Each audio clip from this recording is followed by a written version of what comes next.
Nah, selanjutnya kita akan membahas apa langkah yang dapat diambil oleh pemerintah daerah khususnya untuk mencegah semakin parahnya kasus judi online, karena tadi kita sebutkan ada salah satu ide atau wacana dari pemerintah Provinsi DKI Jakarta yang akan mencabut dana bantuan pendidikan seperti KJP dan KJMU. Apakah cara ini akan efektif untuk bisa selanjutnya menyelesaikan judi online pada anak sampai ke akar-akarnya? Sudah bergabung bersama kami Ibu Retno Listiarti, pemerhati anak dan pendidikan. Selamat siang Bu Retno. Ya, selamat siang. Ya Bu Retno, kalau kita lihat ini sudah ada ya wacana dari pemerintah Provinsi DKI Jakarta yang mencabut bantuan pendidikan. Ini karena diduga bantuan pendidikan justru disalahgunakan untuk bermain judi online. Apakah ini bisa menjadi salah satu cara yang cukup efektif untuk menanggulangi masalah-masalah yang begitu mengakar yang tadi kita bahas fakta-faktanya? Ya, pertama tentu saya mengapresiasi ya Pemprov DKI Jakarta cepat sekali merespon temuan PPATK ini gitu ya, karena di Jakarta Barat gitu datanya perputaran anggarannya itu mencapai 9 miliar gitu. Itu angka yang tentu tidak kecil ya, yang melibatkan para pelajar. Nah, terkait ini tentu ini bentuk kepedulian dan respon cepatnya Pemprov DKI Jakarta. Diduga gitu bahwa ada kalau dia adalah penerima KJP atau KJMU tadi, maka nanti kan udah by name by address ya, artinya jelas nanti dicek kalau kemudian ternyata terlibat. Langkah pertama memang tidak langsung dihapuskan begitu Pemprov mengatakannya, jadi akan dibina dulu gitu ya, tapi kemudian dan akan juga dipetakan berapa kali keterlibatannya, apakah dia baru mengenal gitu, baru beberapa nyoba atau sudah lama dan sudah kecanduan, jadi akan dipetakan seperti itu. Saya rasa itu hal yang positif ya, pemetaan semacam itu sehingga jelas langkahnya gitu. Jadi apa yang mau dilakukan itu menjadi jelas bagi mereka yang baru mengenal. Nah, berarti kalau baru mengenal judi online itu tahapannya di mana tuh penanganannya. Lalu kalau dia sudah levelnya sedang atau levelnya parah seperti apa. Dan kalau ternyata sudah diberi di pembinaan, sudah diberi peringatan, melibatkan orang tua juga, tapi masih mengulangi, baru akan dicabut. Saya rasa ini satu langkah yang positif. Lalu yang kedua, tidak semua yang terlibat penerima KJP nih ya. Lalu itu seperti apa? Ternyata juga sudah dipikirkan oleh Pemprov DKI dengan langkah yang sama tadi, melakukan pembinaan. Nah, nanti kalau kemudian masih terus melakukan apa yang kemudian harus dilakukan. Kalau menurut saya sih ini kan kecanduan ini satu penyakit psikologi ya. Tentu saja untuk tidak depresi seperti tadi dicontohkan gitu ya, karena dampaknya itu banyak banget ya, mulai dari gambling disorder, tadi mencuri gitu ya, atau menjual barang-barang di rumah, atau melakukan tindak kriminal seperti yang tadi sudah disampaikan. Yang kedua, depresi memang, karena dia depresinya tuh dia cemas terus-menerus gitu ya, berpikir harus menang, kemudian hutang kemana-mana, dan berpikir harus menang, berpikir juga bayar utang gitu. Nah, ini juga berdampak dia dijauhi oleh teman-temannya, karena dia pasti ngutangnya kan di kalangan teman-temannya. Nah, ini mulai dijauhi, mulai kemudian dia kehilangan teman, dan lain itu akan menimbulkan memang depresi tadi gitu. Jadi penanganannya juga harus melibatkan pemerintah daerah juga melalui Dinas Pemberdayaan Perempuan dan Perlindungan Anak yang memiliki unit untuk layanan pemulihan psikologi. Baik, Bu Retno, kalau kita lihat tadi ya data-datanya ini anak-anak ini adalah yang duduk di bangku mulai dari SD berarti ya sampai kemudian SMA dan berkuliah.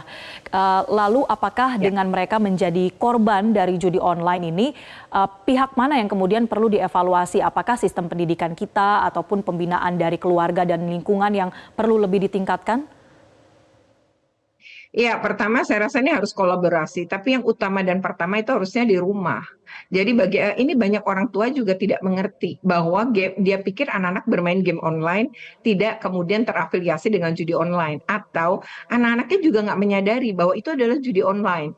Jadi ngisi pulsa gitu ya, ngisi pokoknya untuk permainan gitu. Kalau dulu tuh beli peralatan biar lebih kuat jagoannya untuk menang di dalam game. Tapi kalau sekarang itu sebenarnya game-game ini terafiliasi dengan judi online itu adalah untuk semakin menang itu dibutuhkan tadi gitu ya, jadi perlengkapan yang sebenarnya dia judi gitu, ngisi lagi pulsanya. Nah, kesedotnya kan di situ tuh. Lama-lama tidak di apa ya, dirasa gitu, dan orang tua juga mikirnya itu kayak cuma permainan gitu. Nah, makanya ini pertama adalah pihak orang tua. Jadi harus amati, kemudian lihat dan cari tahu apa yang dimainkan oleh anak-anak mereka lewat game online itu kategori judi online atau tidak. Lalu yang kedua adalah pengawasan juga, apakah tadi kan sudah ada data juga anak-anak juga yang langsung ke judi online-nya ini.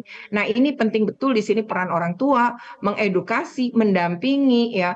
Kalau emang sudah kecanduan, ini apa yang harus dilakukan? Harus mencari pertolongan psikologi untuk anak-anak ini gitu, agar mereka tuh bisa pulih. Itu yang penting sekarang. Dan ini kecanduan itu namanya kecanduan ya. Jadi dari memulai sesuatu yang baru, kemudian sekali dua kali, tapi terus-menerus dilakukan, ya lama-lama akan muncul kecanduan ini gitu. Jadi memang tepat sih Pemprov DKI menerapkan ini untuk mencegah kan ya, kalau belum terjadi gitu. Jadi hati-hati loh, kamu bisa kehilangan KJMU-mu atau KJP-mu jika melakukan itu. Jadi ini ada antisipasi. Ya Anda dapat tuh karena Anda masuk kategori orang yang emang berhak, dalam arti kata berarti masuk terkategori keluarga tidak mampu. Dan kalau kemudian terlibat judi online, wah lebih parah dong ini ya. Jadi memang pembiayaan ini adalah untuk masa depan yang lebih baik, bukan kemudian untuk melakukan judi online. Nah, bagi anak-anak yang memang dari keluarga mampu, gampang sekali dapatkan uang. Nah, ini juga nih bagaimana mereka kemudian akan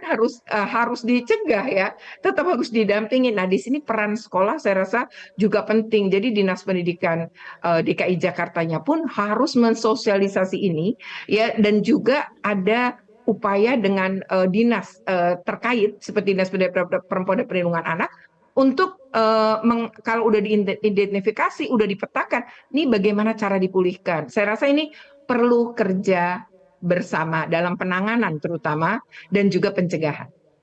Ya, Bu Retno, saat ini kan Satgas Pemberantasan Judi Online sudah dibentuk ya oleh pemerintah. Kurang lebih 1-2 bulan terakhir sudah bekerja sampai targetnya adalah akhir tahun. Nah, apa kemudian kalau kita fokus ke kalangan anak, remaja, sampai pemuda ini, apa yang perlu menjadi fokus penanggulangan judi online pada usia anak?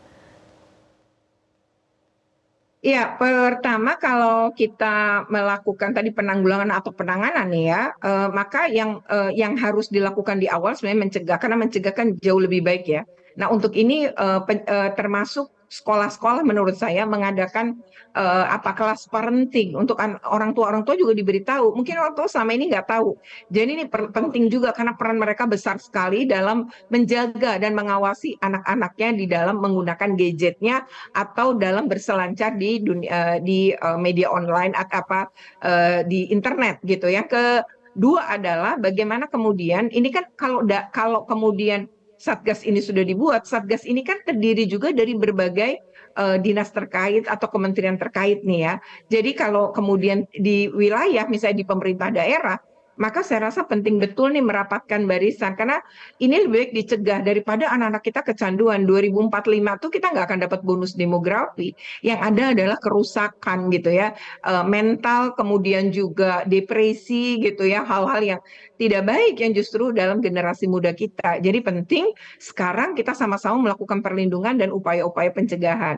Nah, yang pertama kali adalah di rumah. Jadi ini penting juga misalnya melalui kayak agama, umpamanya ibu-ibu yang melakukan majelis taklim. Saya rasa penting juga sih diinfoin hal-hal begini ya, kemudian juga kepada sekolah. Ya bagaimana kemudian sekolah misalnya melakukan dulu pada beberapa guru, lalu guru-guru ini yang nanti tugasnya adalah mengimbaskan kepada para murid dan orang tua. Nah, saya rasa harus berjenjang dan dilakukan berbarengan bersama-sama, karena ini udah kayak virus ya, dan virusnya ini cepet banget gitu. Jadi misalnya nih anak nih ya, dia ngobrol sama temannya lain, enak tahu udah main judi gini, terus anak itu pengen tahu kemudian nyoba.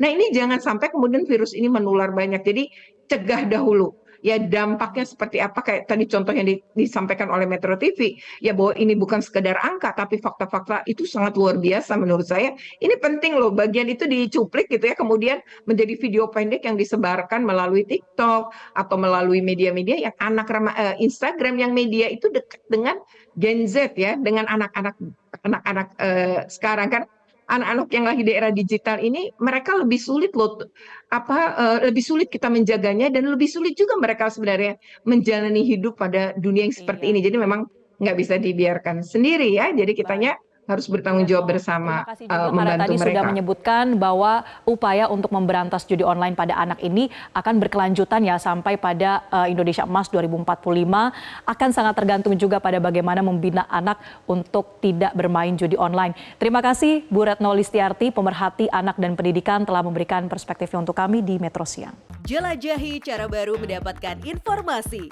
Download Metro TV Extend sekarang.